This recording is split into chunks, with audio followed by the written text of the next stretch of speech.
Hello and welcome to Everything Iconic with me, Danny Pellegrino. I'm super excited for our guest today. We have Gary Janetti, the New York Times bestselling author. He's got a new book out called Start Without Me. I'll be there in a minute, which is so funny. Gary, first of all, how are you doing today?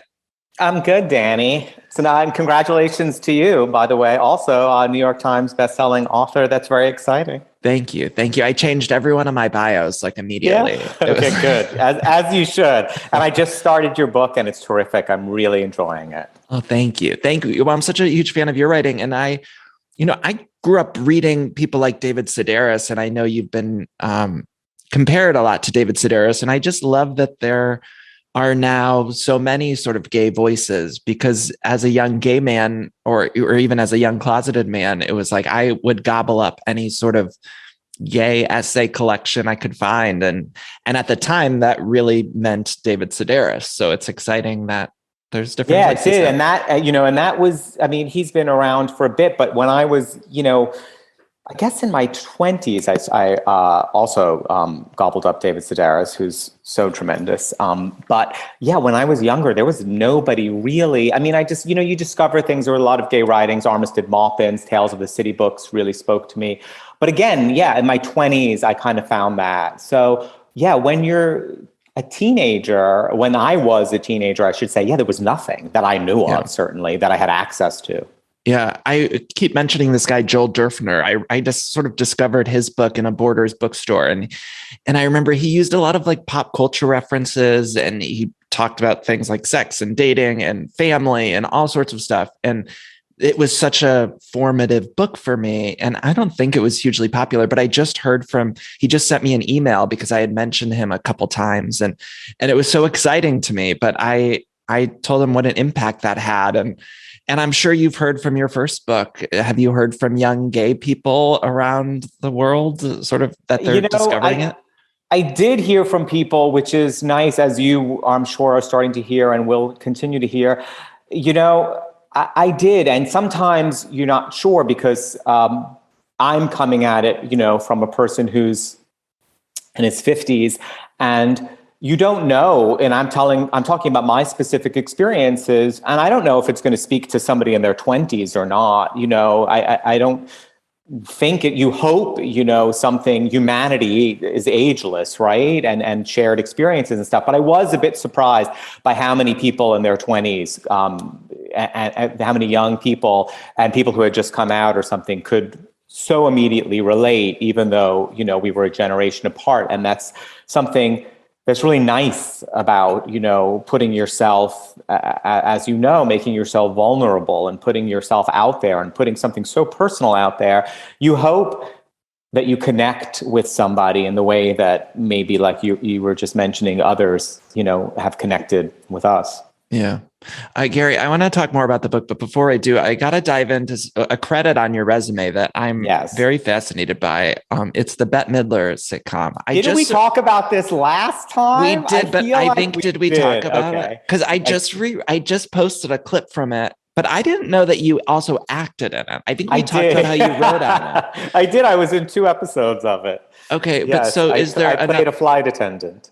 I guess sort of specifically, were you on it from the beginning, writing on it? Okay. Yeah. So I guess my sort of specific question, since we did already touch on it on your last thing. The only person, by the way, who's ever asked me, and it was over 12 years. So I guess we can revisit it now a few years later. Yes, Danny. This is my oral history on the Bette Midler sitcom. But I want to know the Lindsay Lohan of it all, because she was cast in the pilot. She was in the pilot. And there's kind of people speculate of why she wasn't in the rest of the it's a really simple. Is it boring? No, it's not boring. The show was originally supposed to shoot in New York, and then they changed it to LA. So the pilot was shot in New York. Oh no, it was shot in LA, but they were going to film the series in New York. But when it changed to coming to LA, Lindsay couldn't come. Because at the time, because of family things and stuff and her situation with her family, she couldn't leave and move to LA. And she was cast to, the reason why she did it was because the show was being filmed in New York. So once they made the change to move, I actually thought, I was very bummed when the show didn't go to New York, because the reason I took the job was because I wanted to go to New York and do the show. And Lindsay had already done Freaky Friday, and you could see how tremendously talented she was, and she was great in the pilot. And I think that actually really hurt the show that she wasn't able to continue in it. But anyway, that's the story of that. Anything else you want to clear up about Bette, Gary? About the show, Bette? No. Okay. No, it's not. The last time I thought about it was the last time you asked me about it. I love it. Next time, I'll think of some other questions next time you're on the show. So after your first book, did you just continuously write after the first book? Because it very much reads like at least to me, it read very much like a companion to your first book, which I also loved. And I wondered, did you take sort of a writing break, or did you keep writing? How did the process go? I did take a break. Yeah, I took a break for a bit. And then I kind of focused on, and I was writing The Prince, the animated show that I did about the royal family. And then while I was doing that, I started this book. Yeah. And what did you learn from the first book? Was there any lessons you learned going into this one from that first one? Does that make sense? Yeah, no, it kind of does. Do you know, I think I allowed myself to not worry about if something was funny or not. You know, I allowed myself to write things that, weren't funny, because I think I was more focused on it maybe in the first book until the last essay. Like everything just has to be really funny. And I kind of gave myself a little bit of a break and said, you know what, this is what I want to write about. And hopefully, you earn with the audience that kind of relationship, where they will go with you. You've kind of earned that a bit, and then they'll go someplace maybe a little bit more serious. Yeah. What other essay collections do you like reading? I mean, I'm in the middle of a Delia Ephron book that her last essay collection, and there's obviously so many that I like, but I'm curious, which ones do you pick up? I love, David Sedaris, I love, obviously, but Fran Lebowitz, I'm a big fan. They just, I think, re-released it. She hasn't written anything new, a book of essays. Have you read her? Yes. Yeah. I think individual essays. I don't know that I've read a book collection. The Fran Lebowitz Reader, I think, is like all of her essays together. And she's brilliant. I also love, have you read David Rakoff? I have it in my Goodreads collection. Yeah, he's since sadly passed away, and he's brilliant. He's so funny. His essays are, they're really also a gay man of about the same age as David Sedaris. He would be, I guess, now. But his essays I love. They're terrific. Yeah. Is there anybody else? Yeah, that I haven't read. So once I started writing them, which is a couple of years now, I haven't really read any. Yeah. Because it's like, I don't want anything in my head. If that makes sense. Yeah. I feel the same way. I just started picking some new stuff up, but I needed a little breather. And I couldn't. I think even subconsciously, I do that with the podcast too. I can't listen to other podcasts because I don't even want to subconsciously sort of lift somebody's stuff. Yeah. Also, it's what you're doing too, right? All the time. So then another thing is you want to break. It's like sitcoms. I tend to not watch a lot of comedy and not watch a lot of sitcoms. It's not anything it has to be really like, okay, and I have to really kind of love it. But I tend to watch way more drama just because, it's what you do all the time. And Gary, I want to ask you about a couple specific essays in the book, and I don't want to give any spoilers away, but I loved the graduation chapter where you talk about sort of the influence or sort of not what they don't prepare you for and what you're not prepared for. That's in college. the commencement address. Commencement speech. Yes. Yeah. So can you spill a little bit of your thoughts on people graduating? Share with our listeners a little bit. It was just, my idea of what people should really kind of tell you about what it is after you graduate, because you think you're being prepared for something. And obviously it is not anything like the real world, when you graduate. So it's just, it was just my way of shit's not the way you think it's going to be. All those things, all those nights you stayed up late with your friends, like, oh my God, I'm going to do this and I'm going to do that. Yeah, like none of that ever happens. It's like, I also think this is what's going to happen. It's also so important to let college kids know that your grades don't really matter in college. I feel like it's just a letter. Or your major. None of it matters. Like none of it really matters, and obviously, obviously I'm being, a bit satirical, but within that, then it's like, but then here are other things that might be helpful to know that would have been helpful for me, to know at the time. So yeah. It's meant to be ridiculous, but people seem to respond to it, that was my favorite chapter, Gary. I loved it. There were also tons of relatable stuff. I mean, you talk about tanning, and as an Italian man, I sort of came of age during the Jersey Shore era. So my love or sort of obsession with tanning was really due to that group of individuals on MTV, but you talk about tanning as well, and your it's way predates that. Yeah. Well, also because are you all Italian? I'm Italian and Polish. Okay, because you're fair. Yeah, like I'm complete. So it would I tan. Like I'm tan now, and it's just from like driving. So I get I'm very olive complexioned, and I tan very easily. But yeah, it was a thing. Like we didn't have people really tanned pre-Jersey Shore. I mean, yeah, they took it to I don't know. I would get even darker than them, but they would do tanning beds and I did the tanning creams or whatever. Also, what's the other one besides the tanning bed? The spray, spray tan. Yeah, we had nothing. So there was, tanning beds, that stays, but it was very much like you got it from the sun. You had to work for it as if it was something some grand accomplishment to lay in the sun for 9 hours, but that's how it felt. It felt like a tanning bed was cheating. No, and to use any kind of sunblock or anything, I don't think I bought a sunblock or any sun thing until I was 40. I was very I would be putting on number 4, see, I'm protected and stuff. Yeah, because I was completely fixated on being tan. I was obsessed with being tan too, and I don't get red or I get really tan as well. Nothing happens to my skin. And I remember I had a very fair skinned friend who I brought to the tanning bed because I had a subscription to this place in Solon, Ohio, where a friend worked there. And so she let me go into the tanning bed once or twice a week sometimes. And I brought a fair skinned friend, and I would go in for 20 minutes because it was an older bed. And, nothing happened to my skin. It would get tan. And so I sent my fair skinned friend in, and she didn't know the tanning bed.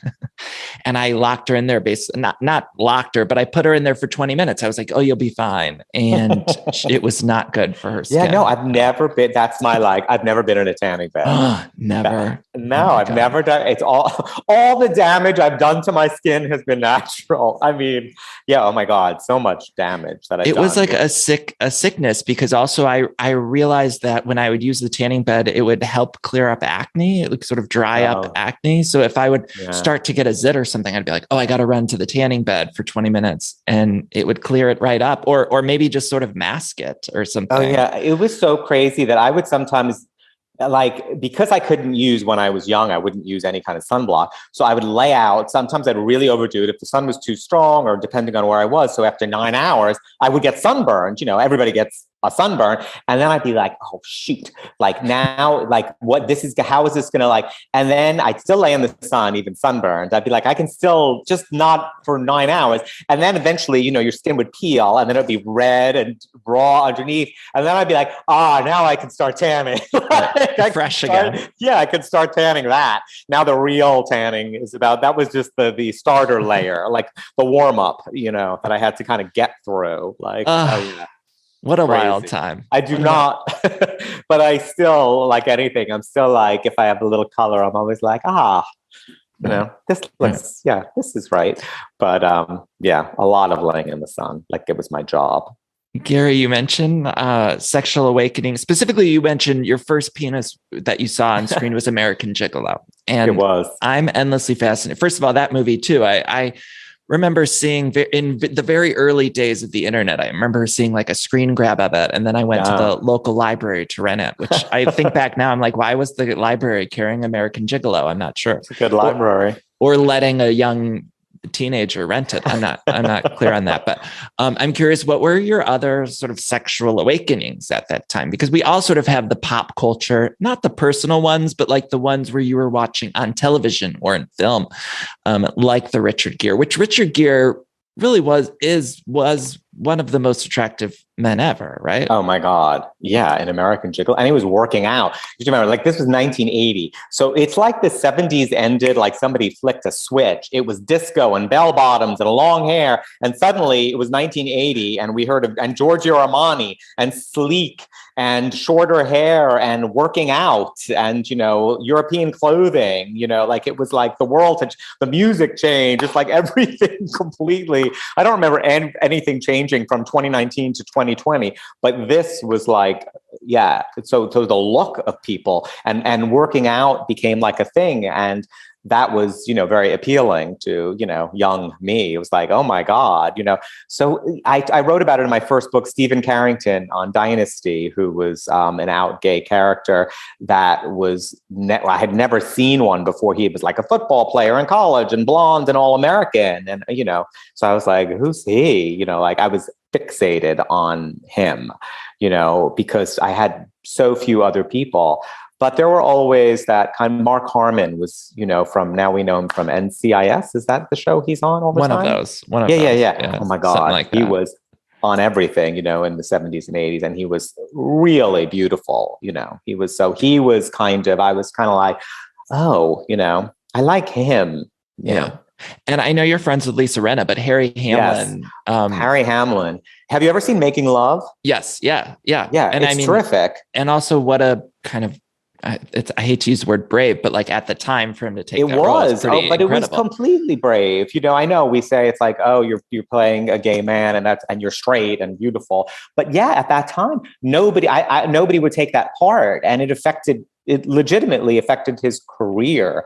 And he was able to say, I want, you know, recognize that this was, you know, a part that he wanted to play and had and he brought with it like humanity, and it was unapologetic and sexy and fearless, you know, that he kind of did that. But yeah, I mean, I remember at the time the scandal, you know, around that movie. So I'm sure there was, you know, this is 40 years ago. Can you imagine what was coming at him from as a young man, as his representatives? You'll never work again. Why would you do this? You have you know, like everything was designed to be fearful of it. And so he was definitely a very, very early ally.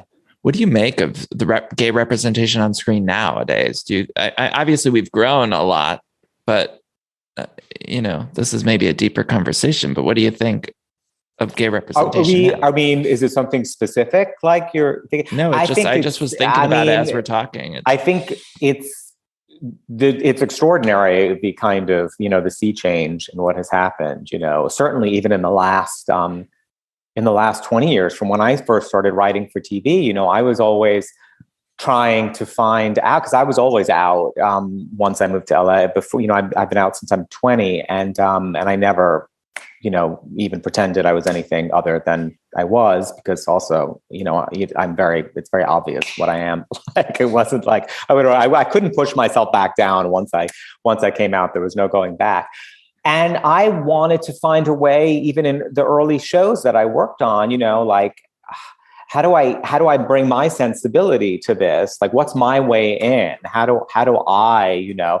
And then when I would write pilots, I was always writing gay characters or finding a way to do. And it was, you know, it was not met with open arms by any measure. You know, it was like always like I had to kind of like put it in like a Trojan horse, you know, find a way to kind of, you know, be myself and get out what I wanted to say. And if it would, sometimes it was through other characters on the show. Sometimes I was able to write gay characters, but it certainly was not embraced. And I had to always be very kind of thoughtful about how I was going to do it. Yeah. I write scripted stuff too. And I have some pilots and stuff that I've been trying to sell, and there's certain production companies and stuff I'll meet with. And obviously some level of it is probably a little bit of bullshit, but also you hear a lot like, oh, well, we already have this gay project. We already have one gay project. And it's like, well, you have 15 other not gay projects, but it's like suddenly your one is filled. So it still seems, I'm just learning that it still seems maybe not great, but it's much better than I'm sure it was. I haven't experienced that. So, but I would just say, just, okay, like keep going, it's don't try to change anything for what it is. And this is a general note for, everyone. Don't try to change anything that you want to do because you think it's going to be, if you do it this way, then it will move forward. If I change this, then I'll get it done. Then I'll get it produced. Then I'll get it on the air. Then I'll get it sold. Then I'll do anything.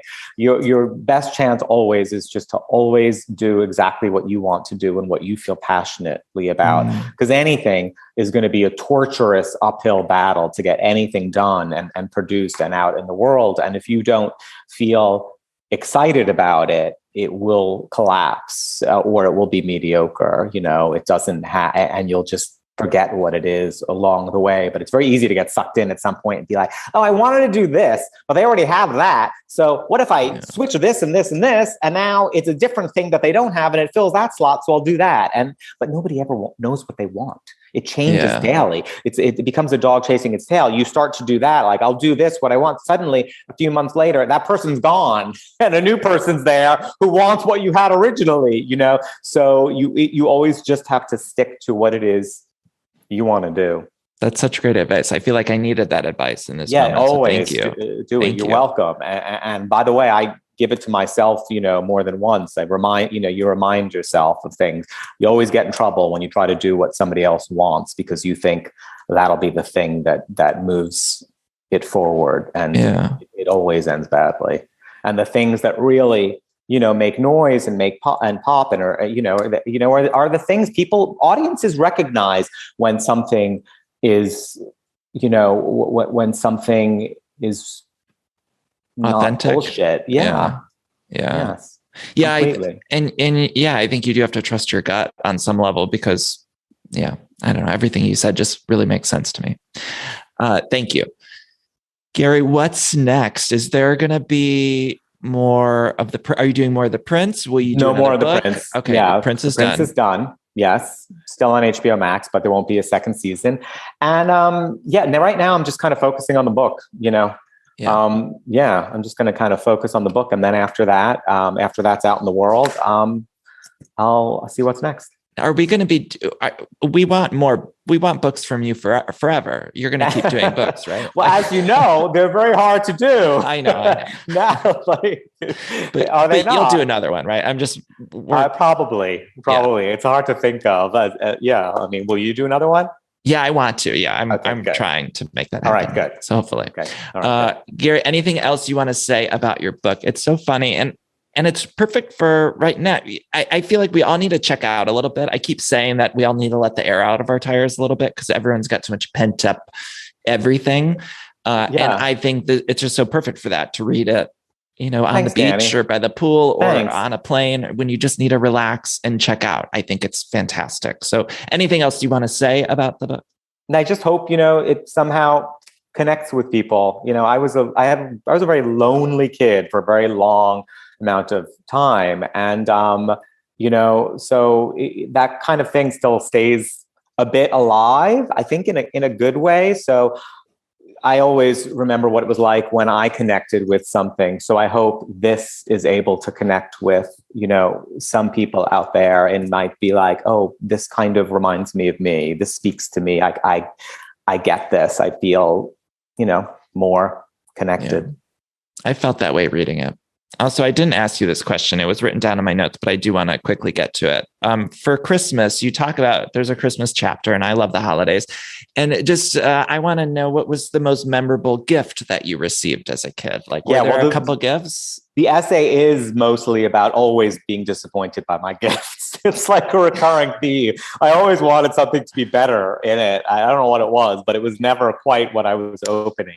Was there ever anything that I was like super excited about? I think when we got the first time, oh my God, the first video games, because I'm the generation that starts with video games, but I remember the first one, Atari, the first video games. So I think that, that thing, that I was excited about that, a video game. Okay. Yeah, it was very glamorous. I loved that chat. I mean, I love the whole book. So Gary, it was such a pleasure talking to you. Thank you for taking the time. Hopefully I'll get to see you again in person. I want to encourage everyone to follow Gary on social media. Start Without Me. I'll be there in a minute. And your previous book was Do You Mind If I Cancel? That was the Do You Mind If I Cancel? Yes. They're great companion books. Read them together. Thanks, Danny. Gary, thank you.